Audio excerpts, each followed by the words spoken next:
Hey, good morning. It's Azriel Lawless, favorite witch here. You've found Hellavella, and you've also found Lawless Reads. What is that all about? Well, Hellavella is a channel that talks about everything to do with the new reading platform from Amazon called Kindle Vella. And it's available to everyone. All you need is an Amazon account to open and read the first 3 episodes absolutely free of any story that catches your fancy. And I'm going to be reading to you today from one of the stories out on Kindle Vella, and I hope that you will check it out yourself. It's called Witchery.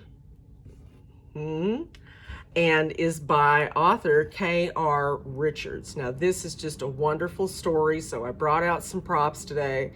And I also have this to hold in my hand. Just if you can read that there, that says Albus Dumbledore. This is a wand that I got at a Harry Potter shop in London Heathrow Airport. And I'm going to be using that today as sort of a little bit of a prop to do some reading for you. Yeah? I hope you enjoy it. And I also hope you go out and check out Kindle Vella. It's a wonderful new thing. And I think that we absolutely need it because who has time today to sit down and read an entire book at a time?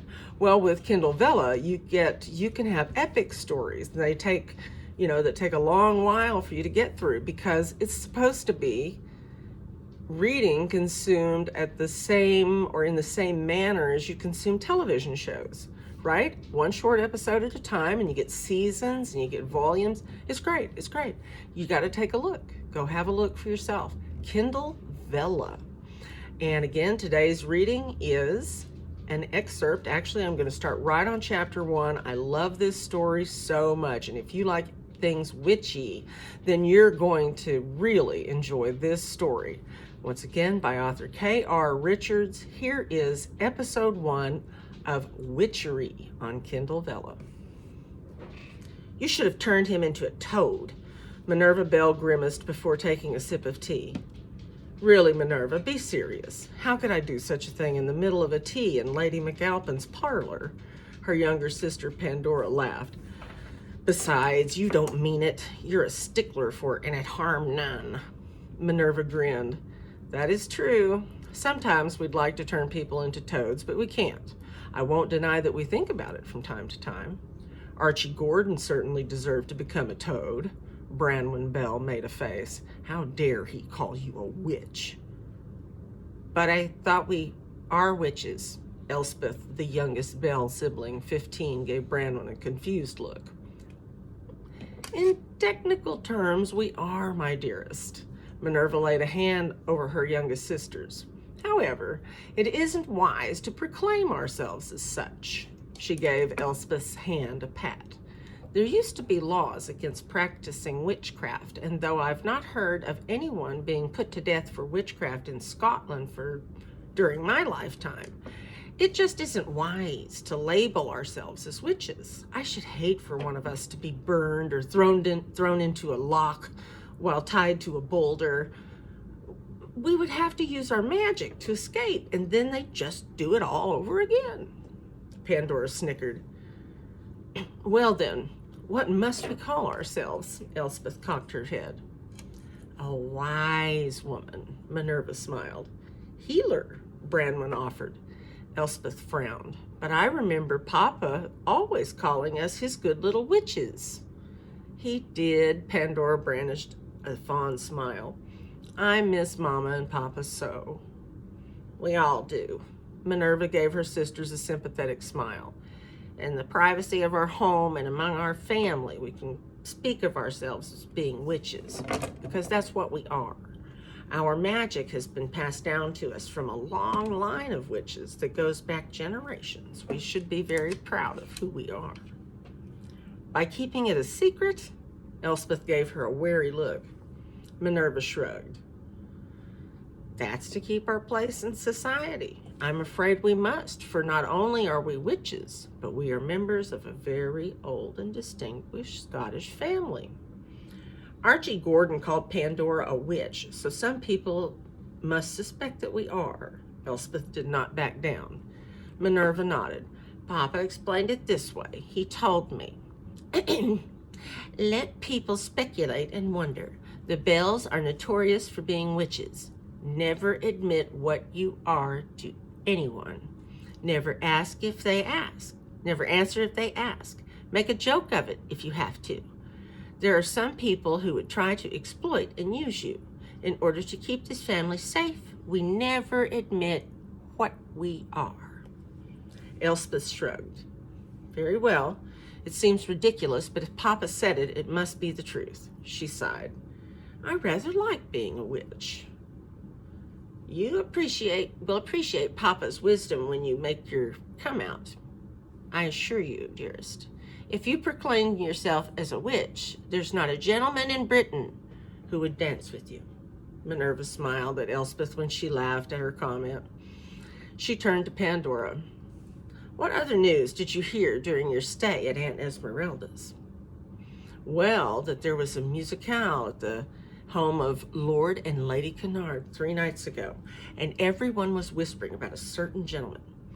He was just arrived from the continent, and I gathered had been away for some years, but his family was a family known to everyone. Apparently, he was originally from Glasgow. He was handsome, but there was something about him I didn't like. He was introduced to me, but I excused myself after a time and joined our aunt. There was something very dark about him. Oh, what was his name? Minerva asked. I can't remember his first name, but his last name was MacDougall. I believe he is a cousin to Fergus MacDougall, whom I also met. Minerva's cup clanked on her saucer. She set down her tea to keep from sloshing it. Hated that her hand shook. Sloane MacDougall. You were introduced to him? Yes, that was Sloane, Pandora nodded. There were also a great to-do with the next evening at dinner at Aunt Esmeralda hosted. Everyone was talking of Duncan Moncrieff returning. I scarcely remember him. I remember the Moncrieffs being here when I was young. They say that his youngest sister and daughter are with him. Aunt Esmeralda told me I should tell you both men had returned. I forgot until now, men. I'm sorry. Pandora turned her face to her sister.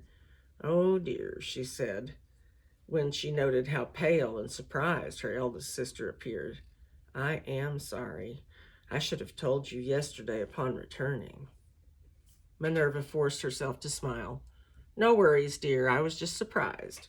After the fire that burned Edenmore to the ground and everything that happened back then, I did not expect to see the Moncrieffs in Buteshire ever again. I heard they reside in Perthshire at their castle there. Well then, with a forced smile upon her face, she rose. I have some herbs drying in my workshop I must tend to. If you'll excuse me. She tried her best to sound nonchalant. Of course, Pandora said. I need to check on some of the seedlings in the conservatory. I'll walk with you, Minerva, Branwyn offered and rose. You did not take a piece of cake, Elspeth pointed out to her eldest sisters. Share our pieces, dear. It's a while yet until dinner. Minerva patted Elspeth's shoulder. Pandora watched her sisters leave the room. Your news made men sad, I think, Elspeth said before she took a bite of cake.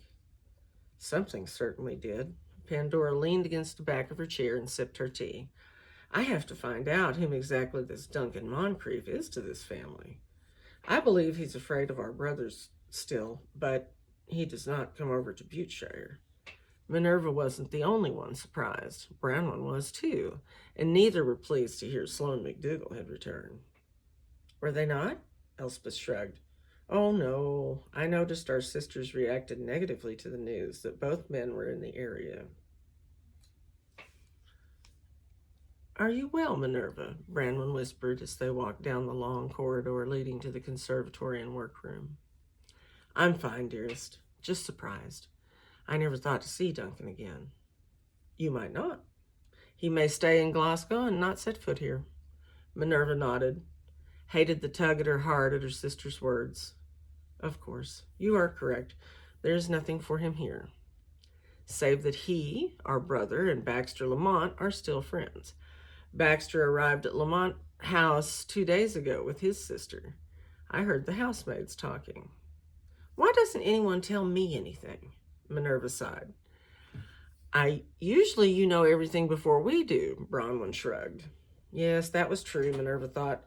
This time, however, it seemed everyone else was afraid to tell her of Duncan's return. What do you think it means that Sloane McDougal has returned? Bronwyn asked, and watched her sister stiffen her spine before turning to face her. I haven't any idea, but it's my guess it will be trouble for us. Bronwyn frowned and nodded. If you need me, I'm fine, dearest. Go tend your plants. Don't worry about me. Minerva gave her sister a smile, though inside she was shaking. She was extremely concerned about McDougal returning.